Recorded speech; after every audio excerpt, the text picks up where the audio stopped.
Hello friend, आप सबका स्वागत है हमारे यूट्यूब चैनल क्रैक इट पे। दोस्तों, आज का हमारा पेपर है वो सेकंड ग्रेड 2013 में मैथ सब्जेक्ट का है। मैथ सब्जेक्ट में जो भी 20% शिक्षण वीडियो के आए हैं वो हम इस वीडियो में सोल्व करेंगे।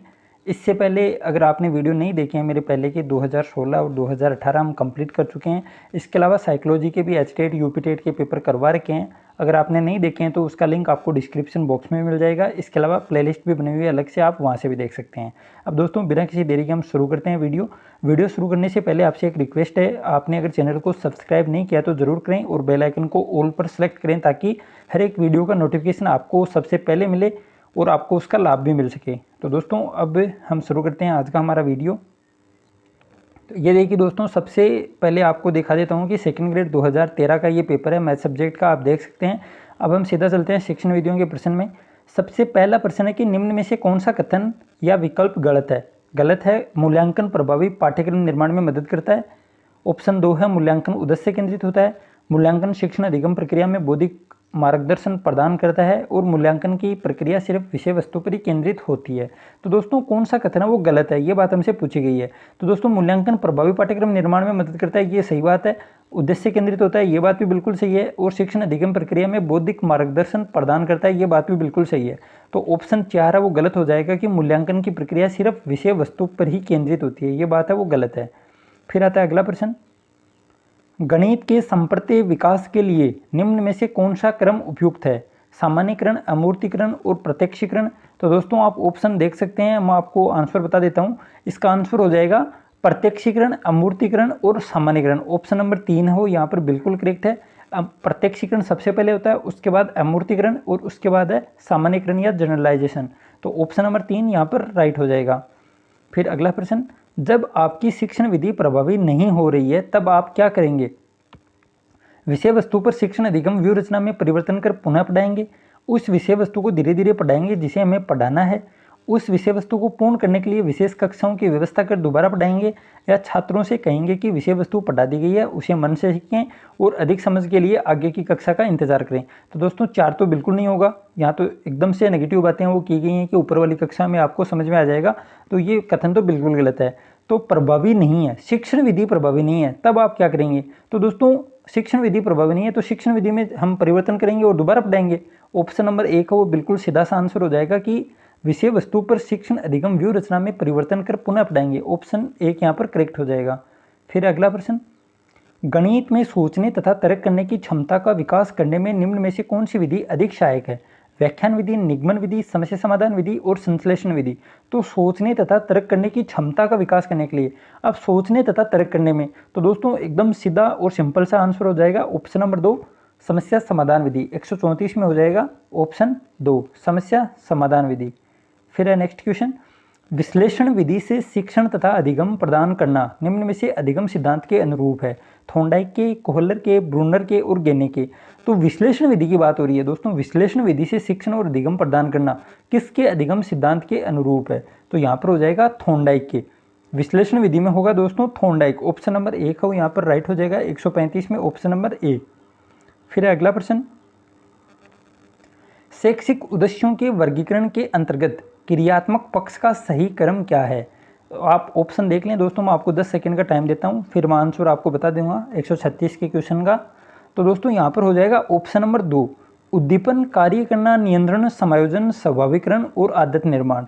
तो क्रियात्मक पक्ष का जो उच्च स्तर वो होता है आदत निर्माण और सबसे निम्न स्तर है वो है उद्दीपन।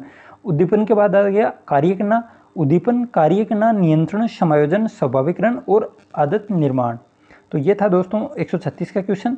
फिर अगला प्रश्न है 137 नंबर, यदि एक परीक्षण को एक समूह पर 2 या 3 बार प्रशासित किया जाए तथा हर बार समूह के छात्रों के अंकों में निश्चितता रहे तो उसमें कौन सी विशेषता निहित है। तो दोस्तों, आप सबको पता होगा, एकदम से आसान प्रश्न है। अगर नंबर बार बार सेम आ रहे हैं तो विश्वसनीय परीक्षण हो जाएगा, विश्वसनीयता उसमें होती है। ऑप्शन नंबर 2 यहाँ पर करेक्ट हो जाएगा। फिर अगला प्रश्न, वह गणितीय ज्ञान जो कंप्यूटर के लिए आधार है। द्विगुणन, गणनापट, ग्राफ्स, समुच्चय सिद्धांत, योगपथ, द्विचर समीकरण। तो दोस्तों, कंप्यूटर के लिए ये आधार है। आप हिंदी में पढ़ोगे तो आपको समझ में नहीं आएगा, आप इंग्लिश वाला देखना। Binary system of number, option 1 है वो करेक्ट हो जाएगा 138 में, ऑप्शन नंबर 1। फिर अगला प्रश्न, वह जो गणित के सौंदर्य की प्रशंसा करता है, गणित का साहित्य पढ़कर, गणित का भाषण सुनकर, महान गणितज्ञों के चित्र देखकर और गणित की पहेलियां तथा उलझनपूर्ण समस्या को सुलझाकर। तो गणित के सौंदर्य की प्रशंसा करता है, तो सौंदर्य की प्रशंसा कौन करता है दोस्तों? ऑप्शन नंबर 4 यहाँ पर बिल्कुल करेक्ट हो जाएगा, गणित की पहेलियां तथा उलझनपूर्ण समस्या को सुलझाकर। फिर नेक्स्ट क्वेश्चन, अगर कोई विद्यार्थी की गणित में उपलब्धि औसत से कम है तो अध्यापक को क्या करना चाहिए? गणित के अध्यापन में अपना समय खराब न करने की सलाह देना, विद्यार्थियों को गणित संबंधी कठिनाइयों का पता लगाने हेतु निदानात्मक परीक्षण देना, अंतर्मन से विभिन्न उदाहरणों द्वारा समस्या हल के लिए प्रोत्साहित करेंगे और कठिनाइयों के बारे में माता पिता को बुलाएंगे। तो दोस्तों बहुत ही शानदार प्रश्न है। यहाँ पर क्या करेंगे? विद्यार्थी की गणित संबंधी कठिनाइयों का पता लगाने हेतु निदानात्मक परीक्षण करना, दोस्तों ये काम वो करेंगे क्योंकि उपलब्धि औसत से कम है तो उसकी गलतियों को ढूंढना पड़ेगा, फिर उन गलतियों को दूर करने के लिए उपचारात्मक शिक्षण करेंगे। तो ऑप्शन 2 यहाँ पर बिल्कुल करेक्ट है। फिर अगला प्रश्न 141 नंबर, ओवरहेड प्रोजेक्टर का कक्षा में उपयोग करने का मुख्य उद्देश्य है? अध्यापक के काम के भार को कम करना, अध्यापक के काम के भार की वृद्धि करता है लेकिन विद्यार्थियों को प्रेरित करता है, अध्यापक के लिए शिक्षण को रुचिकर बनाना, शिक्षण अधिगम प्रक्रिया को और अधिक प्रभावी बनाना। तो ओवरहेड प्रोजेक्टर का कक्षा में उपयोग करने का मुख्य उद्देश्य क्या होता है दोस्तों?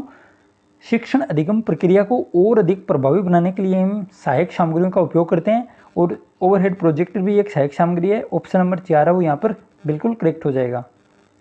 गणित वह विज्ञान है जिसमें आवश्यक निष्कर्ष निकाले जाते हैं, यह कथन किस गणितज्ञ ने दिया है? Roger Bacon, Benjamin Peirce, Bertrand Russell और लोग। तो दोस्तों ये तो गणित की बहुत ही विश्व प्रसिद्ध परिभाषा है और आप सबको पता होगा, लगभग हर एग्जाम में रिपीट होती है। तो गणित वह विज्ञान है जिसमें आवश्यक निष्कर्ष निकाले जाते हैं, बेंजामिन पेरिक। ऑप्शन 3 है वो बिल्कुल करेक्ट हो जाएगा। फिर अगला प्रश्न, ऐसा कोई स्कूल विषय नहीं है जिसका गणित के साथ संबंध नहीं है, निम्न में से कौन सा विकल्प उपयुक्त कथन के लिए सबसे अधिक उपयुक्त है? सिर्फ विज्ञान के विषयों का गणित के साथ उच्च धनात्मक संबंध है, कुछ लोग इसका अध्ययन करते होंगे, सभी विषयों के साथ गणित का निकट का संबंध है, गणित की उन्नति दूसरे विषयों से ही ठीक तरह से हो सकती है। तो दोस्तों 143 में हो जाएगा ऑप्शन नंबर 3, गणित की सभी विषयों के साथ निकट का संबंध होता है। ऑप्शन 3 है करेक्ट। फिर है अगला प्रश्न, गणित शिक्षण की कौन सी तकनीकी है जिसमें विद्यार्थी अपने उत्तर की जांच तत्काल कर लेते हैं? दल शिक्षण, निरीक्षित अध्ययन, अभिक्रमित अनुदेशन और मौखिक कार्य। तो दोस्तों सभी विषय, चाहे गणित की बात हो, चाहे हिंदी, अंग्रेजी, किसी भी विषय की बात हो, तत्काल उत्तर की जांच कर लेते हैं, मतलब अभिक्रमित अनुदेशन। ऑप्शन नंबर 4 वो बिल्कुल करेक्ट हो जाएगा और ये BF स्किनर के द्वारा दिया गया है। फिर आता है अगला प्रश्न 145 नंबर, नागरिकता तथा प्रभावपूर्ण जीवन की शिक्षा का एक आवश्यक अंग किसे माना जाना चाहिए? मौखिक गणित को, अभ्यास कार्य को, गृह कार्य को और लिखित गणित को। तो दोस्तों यहाँ पर क्या बात कर रहा है कि नागरिकता तथा प्रभावपूर्ण जीवन की शिक्षा का एक आवश्यक अंग किसे माना जाना चाहिए? तो 145 में हो जाएगा मौखिक गणित को। ऑप्शन नंबर 1 है वो बिल्कुल करेक्ट है। व्यवहारिक गणित में भी दोस्तों मौखिक कार्य की ही और अंक गणित की ही हम शामिल करते हैं, तो ऑप्शन नंबर 1 है वो बिल्कुल करेक्ट हो जाएगा। फिर आता है अगला प्रश्न, बालकों में अध्ययन की आदतों के विकास के लिए पर्यवेक्षित अध्ययन का सुझाव किसने दिया था? James Lee Holland, H.C. Morrison, BF Skinner, Daisy Morvil, John. तो दोस्तों पर्यवेक्षित अध्ययन का सुझाव है जॉन डेजी मोरविल के द्वारा दिया गया है। ऑप्शन 2 है वो करेक्ट हो जाएगा, ऑप्शन नंबर 2। फिर नेक्स्ट क्वेश्चन, गणित में मंद अधिगम करता विद्यार्थी को मदद करने का प्रभावी तरीका है? लगातार टेस्ट लिया जाए, ऐसे लड़कों के लिए विशेष कक्षाओं की व्यवस्था की जाए, उन सभी को अलग सी कक्षा में रखा जाए, सुनियोजित निश्चित अर्थपूर्ण गणितीय कार्यों में लगाया जाए जिससे उन्हें सफलता हासिल हो सके। तो दोस्तों शानदार प्रश्न है, 147 में हो जाएगा ऑप्शन नंबर 4, सुनियोजित निश्चित अर्थपूर्ण गणितीय कार्यों में लगाया जाए जिसे उन्हें सफलता हासिल हो सके। ऑप्शन नंबर 4 है वो यहाँ पर बिल्कुल करेक्ट हो जाएगा। एक मिनट दोस्तों, 146 में शायद थोड़ी मिस्टेक हुई है हमसे, 147 में तो ऑप्शन नंबर 4 है वो करेक्ट है, लेकिन 146 में एक मिनट, बालकों के अध्ययन की आदतों के विकास के लिए पर्यवेक्षित अध्ययन का सुझाव किसने दिया? तो दोस्तों यहाँ पर 146 में ऑप्शन नंबर 3 वो सही माना गया है बोर्ड के अनुसार, H.C. Morrison. Option number 3 Daisy Morvil John है वो नहीं माना है दोस्तों, ये गलती से मैंने बता दिया आपको, मैं एकदम आंसर की से देख के बता रहा हूँ। 146 में ऑप्शन नंबर 3 है वो H.C. मॉरिसन, ये बात है वो सही मानी गई है, ये ऑप्शन है सही माना गया है। शायद यहाँ पर आदतों के विकास के लिए आया है इसलिए ऑप्शन 3 होगा, वरना पर्यवेक्षित अध्ययन है वो तो जॉन डेजी मोरविल के द्वारा विधि है वो दी गई है, लेकिन आदतों के विकास के लिए आदतों के विकास के लिए पर्यवेक्षित अध्ययन का सुझाव वो एच सी मॉरिसन के द्वारा दिया गया है। तो यहाँ पर इस क्वेश्चन का आप सुधार कर लें, ऑप्शन नंबर 3 है वो करेक्ट हो जाएगा। और दोस्तों बहुत ही शानदार प्रश्न है, एक बार आप इसको वापस से मतलब लिख लें, क्योंकि वरना आपका एग्जाम में गलत होगा कि पर्यवेक्षित अध्ययन डेजी मोरवेल के द्वारा दी गई है विधि, लेकिन अध्ययन की आदतों के विकास के लिए पर्यवेक्षित अध्ययन का सुझाव वो एच सी मॉरिसन का दिया गया है। ऑप्शन 3 है वो इसका करेक्ट आंसर है। अगर आपको विश्वास नहीं है तो आप खुद भी देख सकते हैं। 146 में ऑप्शन नंबर 3, 147 की हम बात कर चुके हैं। अब बात करते हैं 148 नंबर। पाठ योजना का आविर्भाव किससे हुआ? गेस्टाल्ट मनोविज्ञान, औद्योगिक मनोविज्ञान, क्लिनिकल मनोविज्ञान और शिक्षा मनोविज्ञान। तो दोस्तों पाठ योजना का आविर्भाव किससे हुआ आप सबको पता होगा, गेस्टाल्ट मनोविज्ञान से। 148 में ऑप्शन नंबर 1 है वो करेक्ट हो जाएगा, गेस्टाल्ट मनोविज्ञान।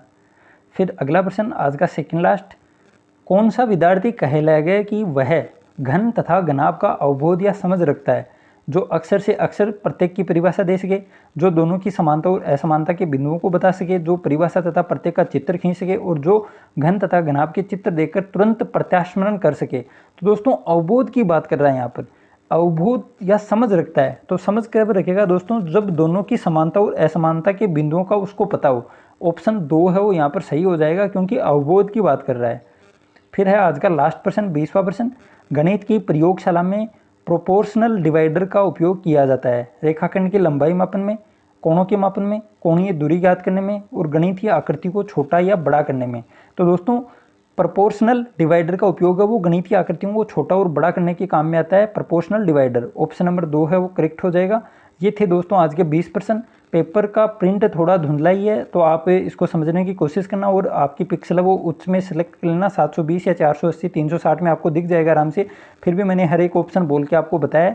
उम्मीद करता हूँ वीडियो आपको पसंद आएगा। वीडियो को पूरा देखने के लिए आपका धन्यवाद। वीडियो को आप लाइक करें और अपने दोस्तों के साथ शेयर भी करें, ताकि थोड़ा मोटिवेशन मुझे भी मिले और ज़्यादा वीडियो आपके लिए लेकर आऊँ, जो आपकी एग्ज़ाम के अंदर बहुत ज़्यादा हेल्प है इससे मिलेगी।